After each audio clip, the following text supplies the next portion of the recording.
dream run is it that will hit a wall? And joining us on the show for more on this is our sports correspondent Sylvester Tamang and our former cricketer and expert on the many dimensions of the game, Mr. Ajay Mehra. Very warm welcome to both of you. Thanks a lot. Thank you very much for joining us. Well, first of all, coming to you, Sylvester, you and your team have covered this entire series of matches, you know, the 6 matches that India has won, a perfect record. That's what analysts are calling it in the group stage. What would you say would be the scenario tomorrow? See, we are definitely the favorites in this encounter.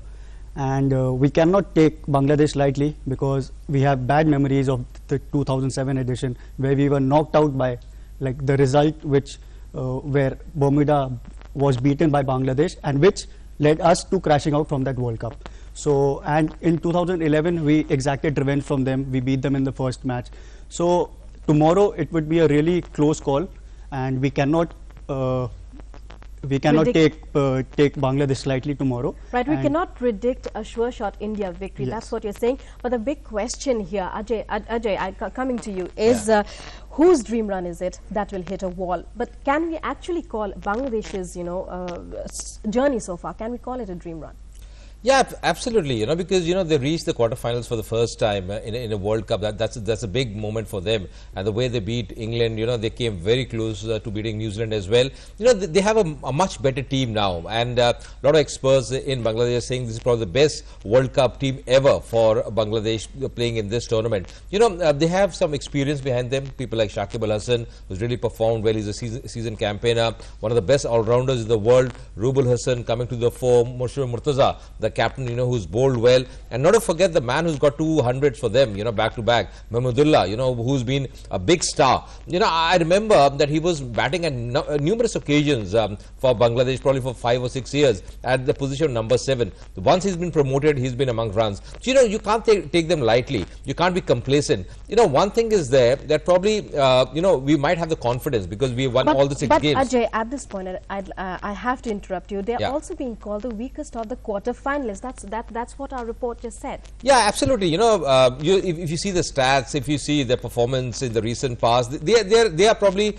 still they don't have much experience compared to the other teams that have qualified. But you can't take them lightly. They have performed well as a unit, and one thing is there, their fielding has improved dramatically. I was just mentioning about the faster bowlers. Their strength always has been the spinning department, but the way their faster bowlers have really bowled here, in these conditions, they have got used to it. So I think you can't be complacent. You can't take them lightly. One day, one bad day, can you knock out of the tournament? It's a do or die game for India as well as for Bangladesh. But I think my mind says that India will win. 80-20 to India. But again, you have to bat well. You have to perform. You have to get your basics right. That's so very important for India. But the best part for India is you have a very seasoned campaigner in Mahendra Singh Dhoni, the captain as well, who's leading from the front. He's keeping well. He's batted well in the last game, with Suresh Raina, that brilliant partnership, record partnership, because he knows exactly what to do. And I'm sure the wounds of 2007, as Sylvester was mentioning, are still in our hearts, and they will be definitely in the memory as well of the players. So I think they won't take it lightly. But I think this wicket, we have to mention about the ground. Right, definitely not taking it lightly. And as you just said, the Indian team backed by a seasoned campaigner in Mahendra Singh Dhoni, a good batting lineup and very good fielding as well as bowling, as we've seen in the previous matches. Well, coming to you, Sylvester, are we saying at the end of the day that it's India whose dream run will continue among the 2 subcontinental neighbors? Yes, that tomorrow we could finalize, we could come to that conclusion tomorrow, because see, this tournament has been really topsy-turvy tournament. Today itself, we thought Sri Lanka and South Africa would be a close encounter. Of all the 4 quarterfinals, we thought today would be the closest encounter, but it turned out to be a one-sided affair. So we cannot predict what's going to happen tomorrow. We can just hope that India come on top and we retain our champion. Right, Ajay, and besides a seasoned campaigner in the captain and the other factors that you've just mentioned, what would you say would be the factors that India would be banking on tomorrow? I think once again, your strength in this tournament has been your bowling. Our batting always in the past has been our strength, but the way we have delivered, 6 matches we have picked 60 wickets. That shows, our faster bowlers are doing the job. Of course, Ashwin, Jadeja in the last game didn't go their way, but they have again been very seasoned campaigners. Ashwin has bowled well in all the games almost, and I think if your bowling clicks, I think then Bangladesh would be under a lot of pressure. But I was coming to the point of the wicket as well. There will be some moisture because there's a lot of rain, overnight rain in Melbourne. So I think winning the toss also is going to be a big factor. The mantra in this tournament has been win the toss, bat first and pile up a big score. But tomorrow it might just be different because under lights in Melbourne, the ball does a bit. And if rain is a factor, Duckworth Lewis comes to play, I think then probably chasing might be a factor as well tomorrow. Right. So, if I asked you who are the odds in favor of today, when you look at at the teams on paper, what would be your answers? As I said earlier, I feel that India would go through. They have to play very badly to lose this game because, just seeing the skills of the team, both the teams, just comparing them, just the experience, just the being the, we have world's best 2 finishers in Raina, Dhoni. I was mentioning with the bowling, the way they have come. So I feel, probably 80-20 in favor of India. And I think if Bangladesh really, bat very well as well, India might just chase any score. But yes, it's a pressure game, it's a big game, but I still feel that India will go through. Right, and Sylvester, well, talking about the match between South Africa and Sri Lanka, analysts have said the reports that are coming in are about how South Africa has cruised into the semi-finals and has given a 9-wicket thrashing to a very sorry Sri Lanka. Your reactions, how far was this this match and its outcome expected?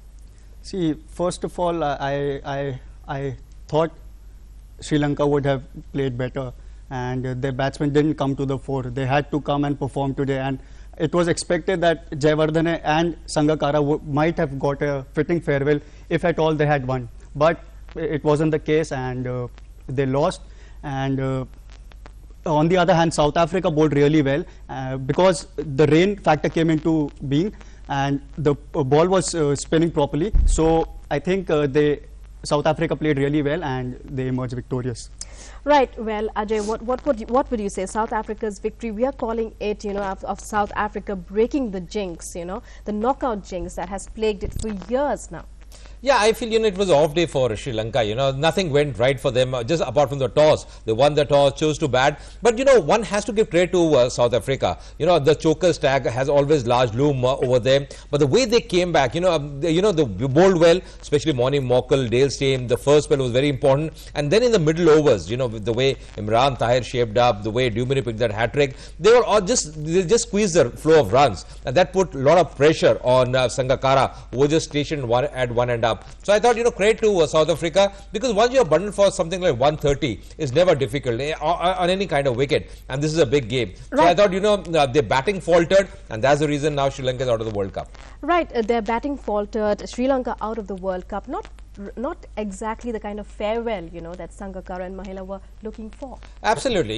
They are legends of the game, and the way especially Sangakkara has performed, 400s on a trot, that's a world record. And doing in the World Cup, even in a one-day scenario, it has never happened before. They have been legends, and the service they have rendered for Sri Lankan cricket is enormous. Not to forget, Sangakkara also keeps wicket. Jayawardene, a very seasoned campaigner. I think not the kind of farewell you want, to give these senior men, but this is part and parcel. This is how the game, fares. Sri Lanka, I thought, before this game, they were the favourites. The way they have played, the way they shaped up. Sydney as well, would have favoured their spinners. But once you are opting to bat first, you got to post runs. And if you are bundled out less than 200, it's always going to be a daunting proposition for you. And that is exactly what happened for Sri Lanka. Right, and Sylvester, final word from you on the game we are preparing for tomorrow and on the South Africa-Sri Lanka final. So, Sri Lanka game today. So, see, today South Africa were on top on all the departments, be it fielding, be it bowling, and be it batting. And it's good to know that de Kock has come to, finally started scoring runs, because he had the worst average out of all the batsmen openers in this current campaign.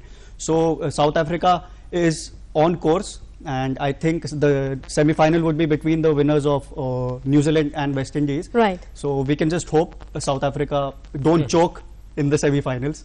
Right. Thank you very much, Ajay, as well as Sylvester. Thank you so much. Many thanks to both of you.